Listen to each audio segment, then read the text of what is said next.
You're listening to the Best Morning Routine Ever podcast, the show that proves no one stumbles upon success ever. With your host, Lou Need. Every Mondays and Thursdays, we deliver cold hard evidence behind the power of a robust morning routine. Get ready to be transformed by the renewal of your mind.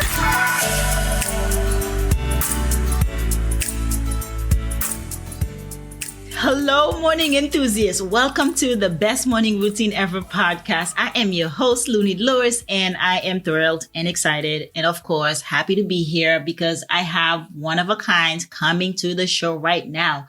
We connected through one of my good friends, my personal chef, and I want to introduce to the show today, Clay Green. After an incident with a deer a few miles over the speed limit, he didn't crash though, thank God. Clay really dove into the mind from then. He helps business owners and higher level executives understand how their deepest desires and fears dramatically affect every decision they make. Unless they understand a few key principles, which we're going to talk about today, and develop a few key habits to manage them effectively and safely. Clay, welcome to the show. Hey. How are you doing this morning? I am blessed. Good to have you. I'm so thrilled to be here. Thank you so much for having me. Yeah, of course. Let's get right into it, Clay. I know you are multifaceted, but I want to talk about your story here. Tell us about your upbringing that brought you to this level. Oh, the upbringing. I love that question. One of the first questions I ask people when I start to get to know them, to maybe help them in my business or just get to know people. I've learned something really important over the years, and we're probably not going to be able to go into this in detail, but what did your mom and dad do to make money when you were 1 year old? What I've found is that or what I learned about after that incident with the brain, the deer, and starting to dive into the brain. I'm sorry, let me slow down. I'm very excited. What I've learned after my incident with the deer and diving into the brain is that the first 6 to 18, maybe 36 months, and it all depends on which study you're reading, but those first months of your life, most of your brain is formed. So unconsciously to you, obviously, because you're an infant, but with the world that you're in those first months dramatically impacts the rest of your life, more so than pretty much anything else, until you start making very conscious decisions later on, like very conscious. And that's where my specialty lies. My parents were both employees. My dad worked in a factory, and my mom was an admin assistant. So I am in the majority. The majority of us parents were like that. It's less than 10% that were some kind of entrepreneur. But going back to my story, long story short, by the time I was 15, I was hustling, doing grass cutting and lemonade stands and all that stuff, trying to make a few bucks to buy the toys that I wanted as a teenager, as a kid. Worked my whole life, had a job when I was 16, got out of high school, working. I wanted to go to college. It wasn't right for me to go to college just yet. Ended up in the Navy. I became here's a key aspect of my background. I became a nuclear reactor operator in the U.S. Navy. That less than half the people that go into that school finish that school. So it's kind of like the Navy SEALs. It's kind of like this big filter to make sure that the people that become nuclear reactor operators can be nuclear reactor operators. Not only did I make it through the school, though, I set a goal when I entered the school. I wanted to become what they call the staff pickup instructor. And what that means is basically out of 6 years in the Navy, most people that follow the path that I was on, most people will go to the 2-year school and then they'll go to sea for 4 years. And that's what the Navy needs. They need people on ships. Well, as a staff pickup instructor, I got to stay on shore duty for another 2.5 years. And then by the time I got to the ship, I was only on a seagoing vessel for about a year. So out of my time in the Navy, I spent most of my time on shore. That's what I wanted. What it did was it gave me my first professional training experience. And it gave me this incredible engineering and technical background, knowing everything from subatomic physics to electronics to plumbing to just everything involved with running a nuclear reactor and a nuclear power plant. So I'm very proud of that. That's one of those big things. But what's relevant to people today is I got through my Navy time, and I got out of the Navy, and I wanted to be an instructor, and I stayed being an instructor, and I worked in the semiconductor manufacturing world. In other words, making the computer chips. And I became a trainer and an expert about a specific type of machine. Guess what? It's a particle accelerator. I, again, was a professional engineer trainer for things associated with these subatomic physics, subatomic particles, that level of physics, chaos theory, quantum theory, all that kind of stuff, along with the everyday application of things like electronics and electromechanical skills. What's all that got to do with anything? Technical. So my formative years, if you will, as an adult, 20 of them or so, were very, very, very technical. The whole time I was in these jobs and I wasn't happy. The whole time I knew I didn't want to work for somebody else. The whole time I knew I wanted to be my own boss. And I kept trying in all these different ways, and I kept not getting it done. I kept failing until I hit the deer. I was going 85 miles an hour. I hit a deer. It hit, for those people that are listening that ride motorcycles or ride bicycles, imagine going straight down the road and a deer coming directly from the right. So it was running from my right to my left, and it hit right in front of my throttle. So long story short, I flew about 13 feet straight and about 6 feet to the left. I landed and I did 6 tank slappers, which we can talk about the details of that and the physics associated with that if you want to. But I kept the bike up and I made it around the turn. The thing is, this was not a come to Jesus moment. I was alive. I was not scared. I was present. I was so there that I felt things and saw things that made me take corrective actions at such an accelerated rate that I kept the bike up and I went around the turn and I parked the bike. It was insane. 2 days later, I found a magic book.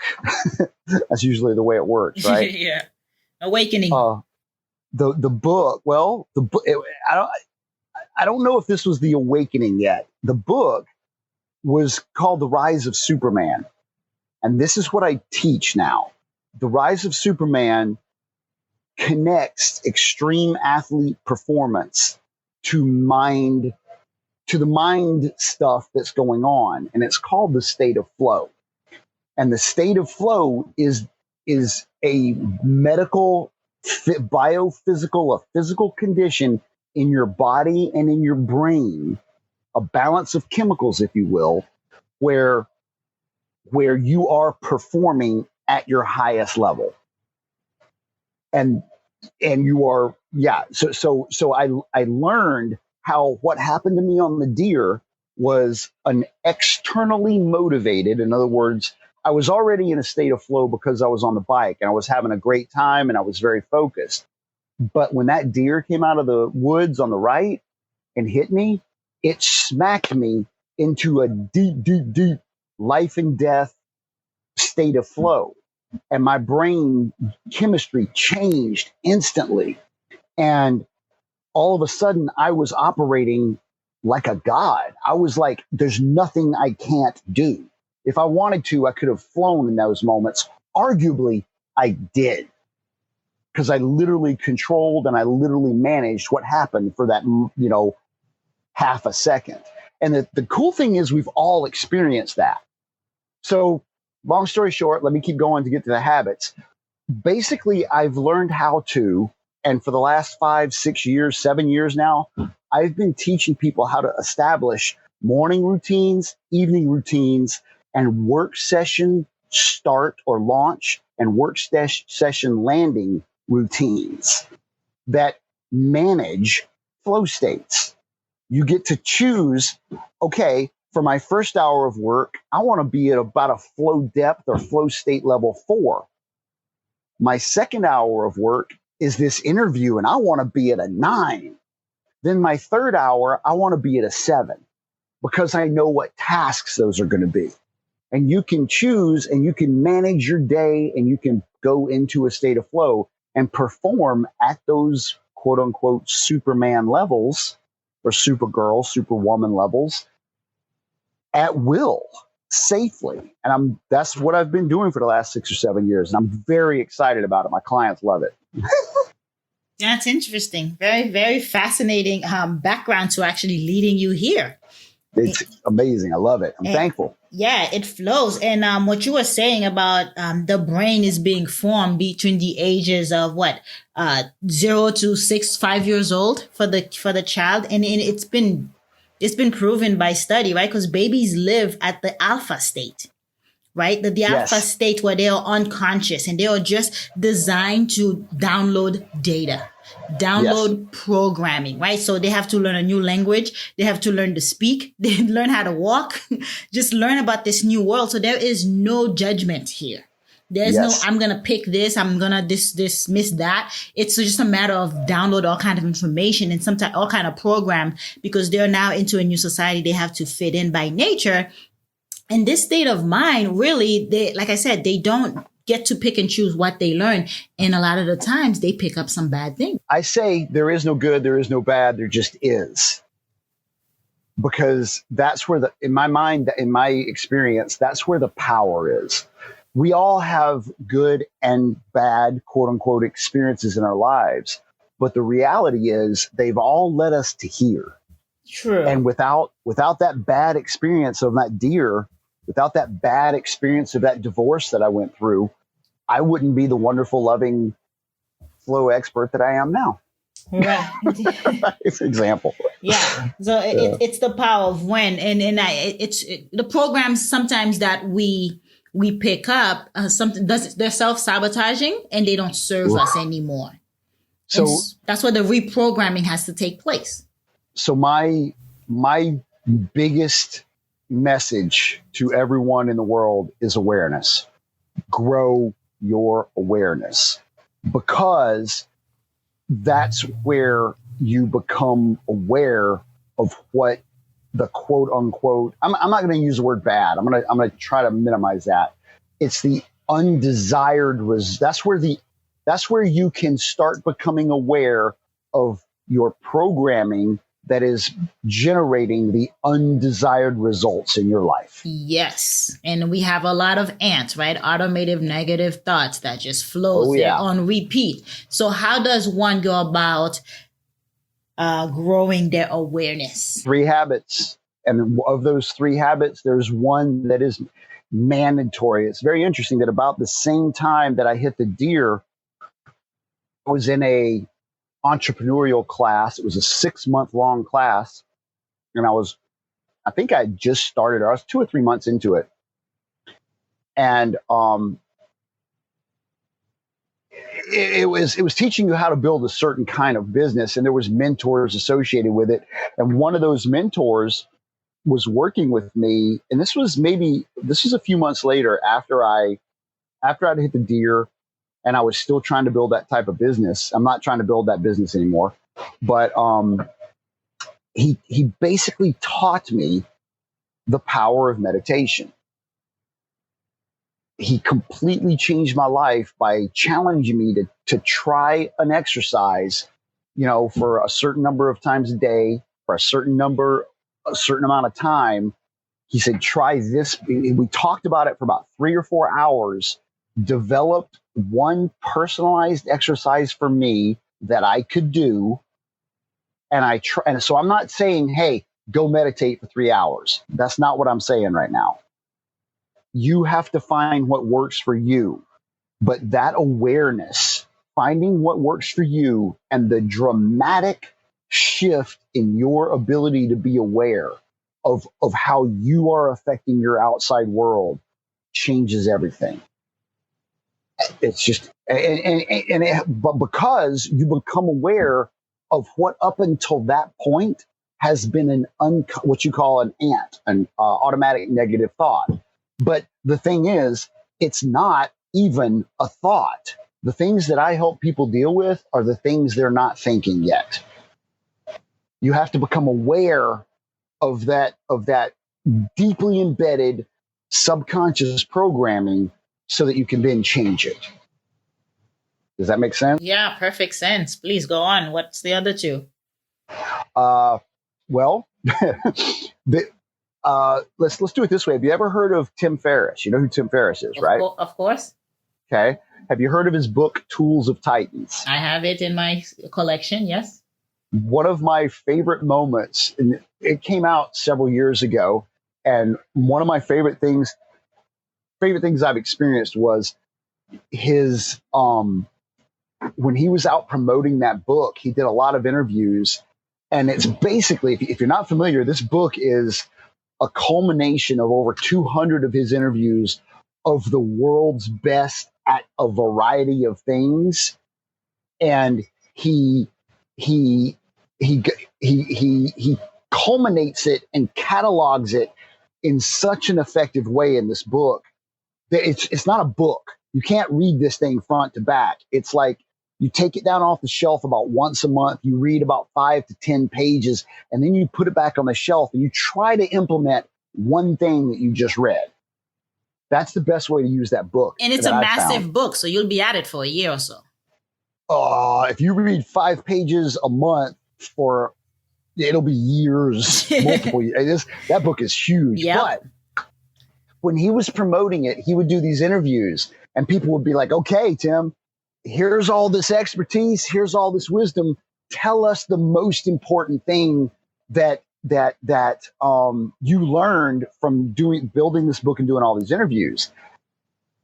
In those interviews, I love this part. In those interviews, he said 90%, and I'm sorry, I'm not really answering your question, Lunid. I'm kind of repeating the importance of one of the habits, but I will answer the question, I promise. He said that 80 to 90, somewhere around 85% of the people he interviewed have a meditation habit. They have a conscious meditation habit. 85% of those successful people.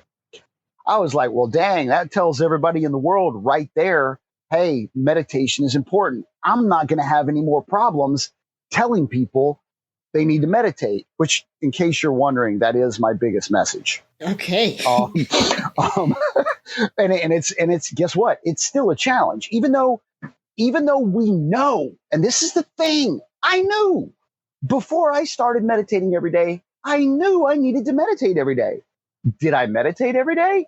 No, because I would, quote unquote, try to meditate, right? I would try to meditate. And because I couldn't clear my mind, the thoughts wouldn't stop coming. I failed. So I wasn't excited to sit down and fail again tomorrow. But the reality is I wasn't failing. Your brain is not going to stop thinking thoughts. That's not the point of meditation. But anyway, back to the book and back to Tim Ferriss. This is the really cool part. I think it's page 207. It may be page 507 or 518. I haven't told this story in a while. I don't remember exactly. But there's an introduction. There's a part of one of the introductions where he's kind of talking to the reader and he's telling a story that really caught my eye. Basically, somebody said to him, hey, Tim, what about the other 15%? So if 85% or 80% or 90%, I can't remember the exact number, of those successful people meditate and have a conscious meditation practice every day, what about the other 10 or 15%?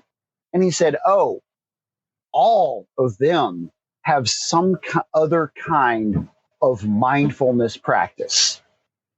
They just don't label it meditation. So in other words, 100% of those people, according to my definition, have some kind of meditation practice, some kind of practice where they get into their mind and into their bodies and connect with what's going on the inside. 100% of them. So my point is, the other two habits, not even that important.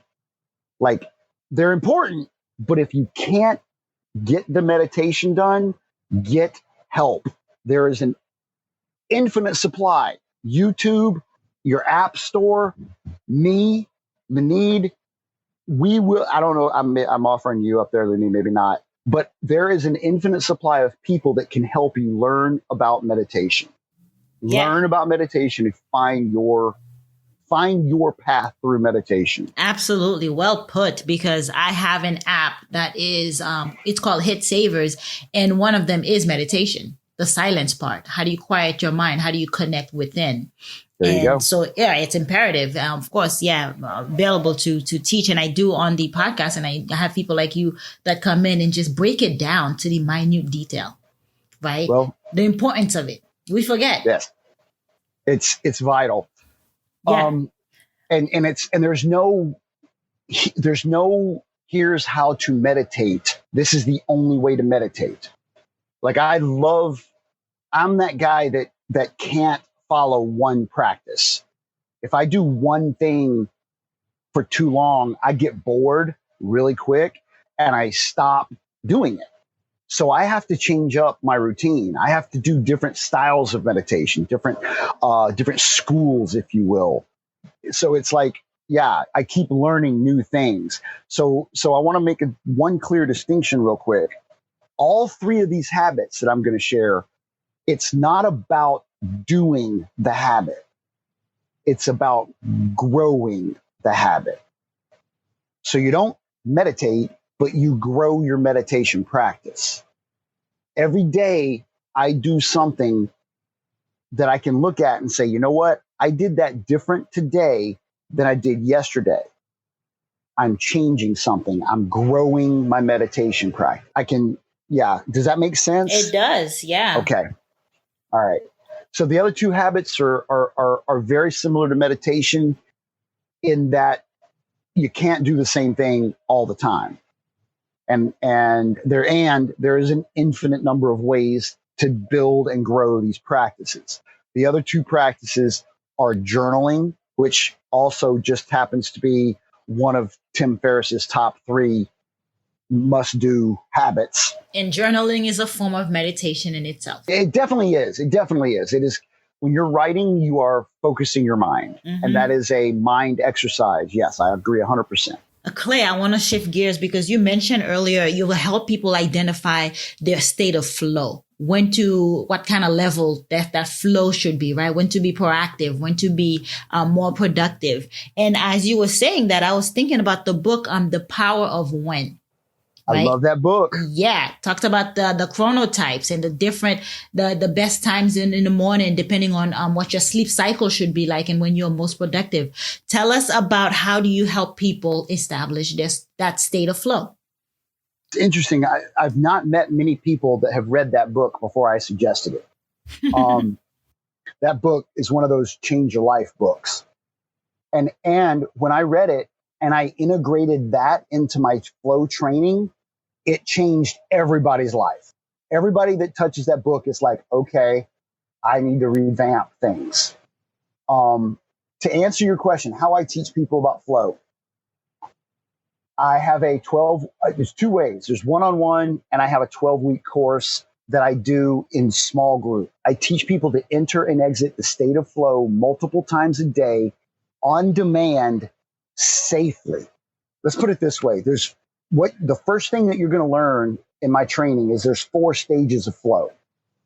And the stages, I'll label them and I'll teach you what they are right now. The stage number 1 is the struggle. Stage number 2 is release. Stage number 3 is it's called flow. That's when you're performing. That's the thing that's the fruit that everybody wants, is stage number 3. So you've got to go through the struggle and the release every time you want to experience flow. Then the most important stage is called recovery. Morning, evening, and night, you're doing things to be in a state of flow. Most of us, all of us, could stand to actively and consciously spend more time in accepting the recovery stage. That's the challenge. So once you basically, I know that you teach morning habits and habits. That's what it comes down to. It comes down to a morning launch routine, a work session launch routine, a work session landing routine, and an evening landing routine. So that's the long story short of it. That's what we do in 12 weeks. You learn about the biochemical stuff that's happening in the flow. You learn about the power of when, and you build your own custom flow schedule based on your chronotype. You learn about the stages of flow and you build your launch and landing routines. You learn about, this is the other thing that makes mine very, very unique and different. I've never seen anyone talk about this.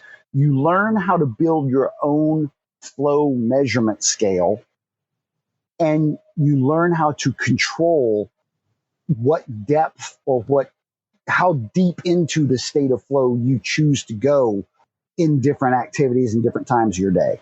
That is unique, the measurement part piece of it. You go into details, you dig deep in these sessions. I don't play in the shallow end. Yeah, you dig deep. I'm curious about how to safely get out of that.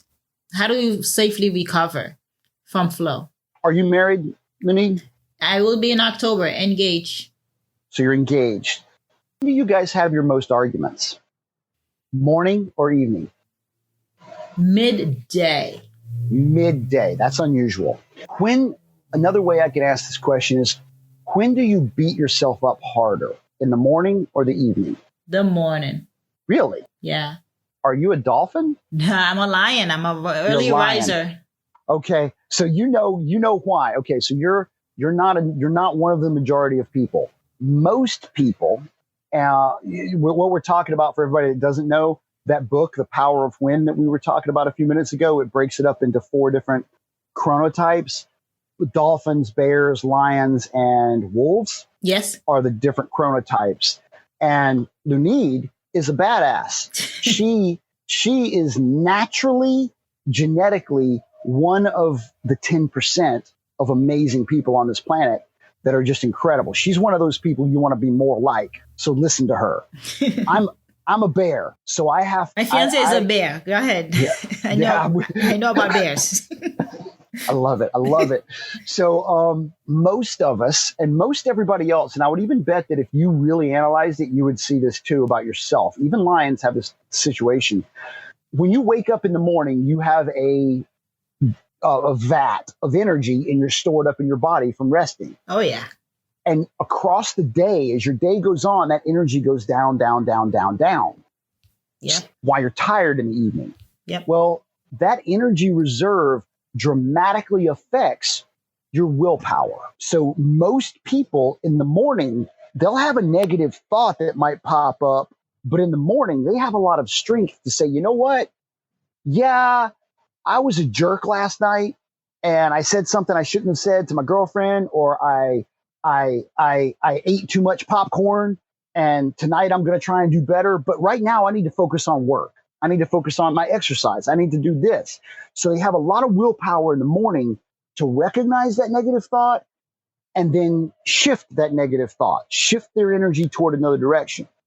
On the other hand, in the evening, those negative thoughts creep in and you'll catch yourself beating yourself up for 20 or 30 minutes before you even recognize that you're beating yourself up.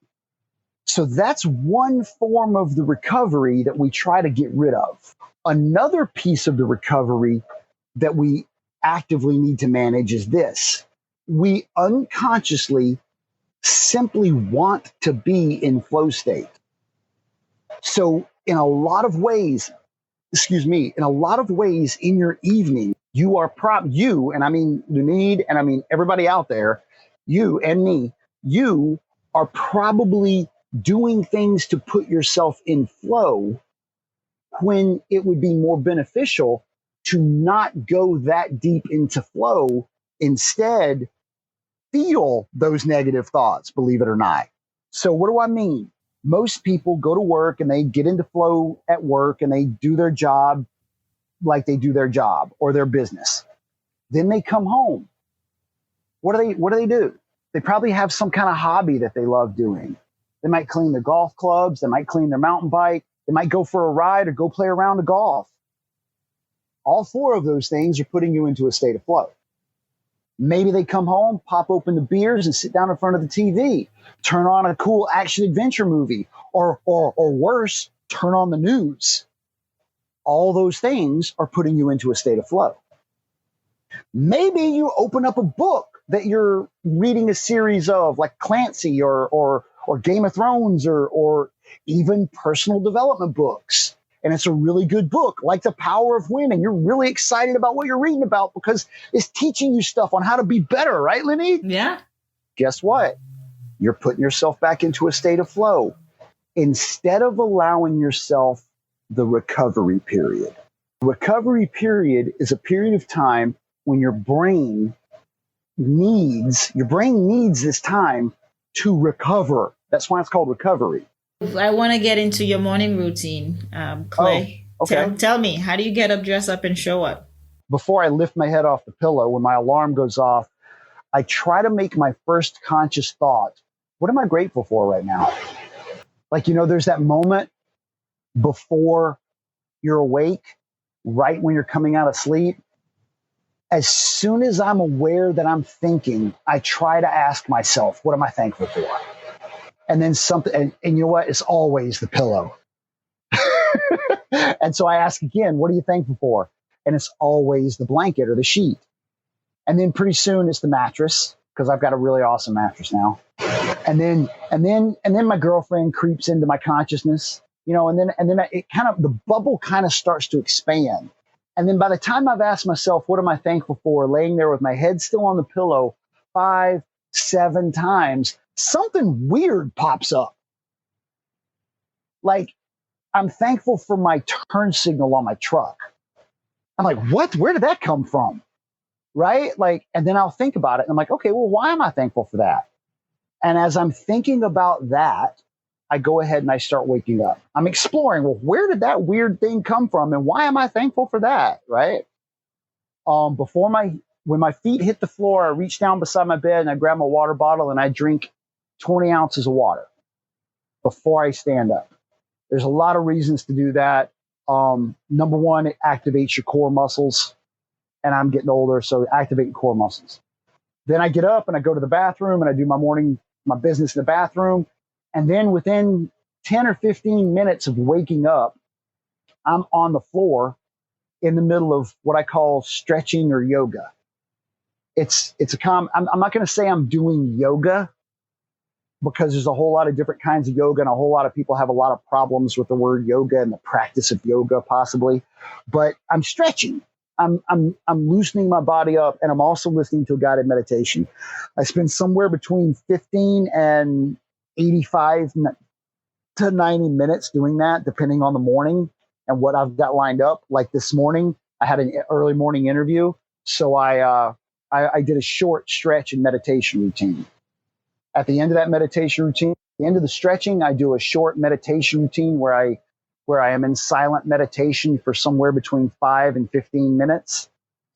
I get up, I finish my morning routine. I know I'm very proud of the fact that I have my week set up where I know what I'm doing, like on what days. So each one of my days is a little bit different as far as what I do to prepare for that day. For example, today is normally a day off, frankly, and I can fill it up with things like interviews. My meeting days are fixed.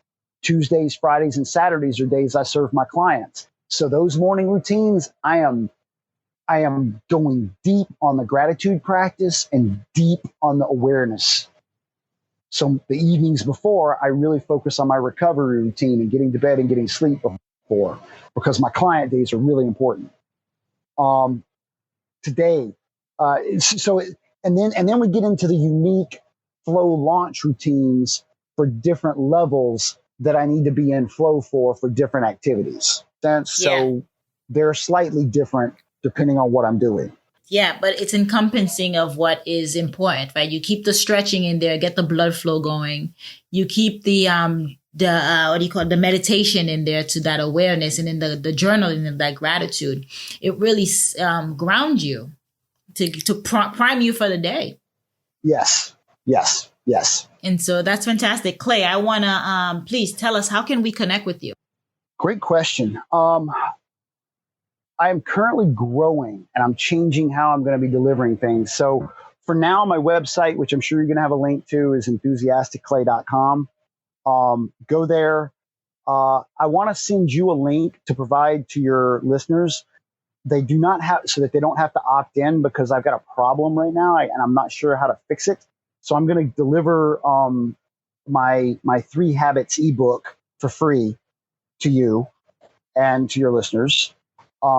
Then there's also, you can also, if you want to go learn more about flow, you can go to enthusiasticclay.com, and there will be a opt-in where you can click and download a flow launch ebook. You can learn about the state of flow. You can read more and learn more about flow. But the 3 habits are the thing that matter. Those 3 habits are the cornerstone of everything. The other way you can find me is my Clay Green Facebook page. I'm on LinkedIn under Clay Green, which I'm sure you're going to provide links to everywhere, right? I can give you all those links.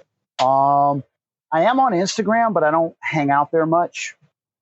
So most of my time is in email, which you will get access to when you opt in to my to the Flow PDF, or you can send me an email at clay@enthusiasticclay.com and ask questions. Then Facebook and LinkedIn, those are the other 2 places that are powerful to connect with me. Oh, fantastic. Yeah, I will put that on the show notes for everyone to connect with you there. I'll also provide a link to you for the conscious flow control training class that is currently active. That would be helpful. Thank you. Yes, ma'am. Thank you. I really appreciate it. My pleasure. Have a great day. You too. Bye-bye. Bye-bye. All right, morning enthusiasts, that's it for today's show. Thank you for tuning in. If you love the Best Morning Routine Ever podcast, we'd love to hear from you. So go ahead and subscribe, rate, and give a review on iTunes or Google Play. While you're at it, tell a friend about the show. Be sure to visit bestmorningroutineever.com and our Facebook group to join the conversation, access the show notes, and discover our fantastic free bonus content. Until next time,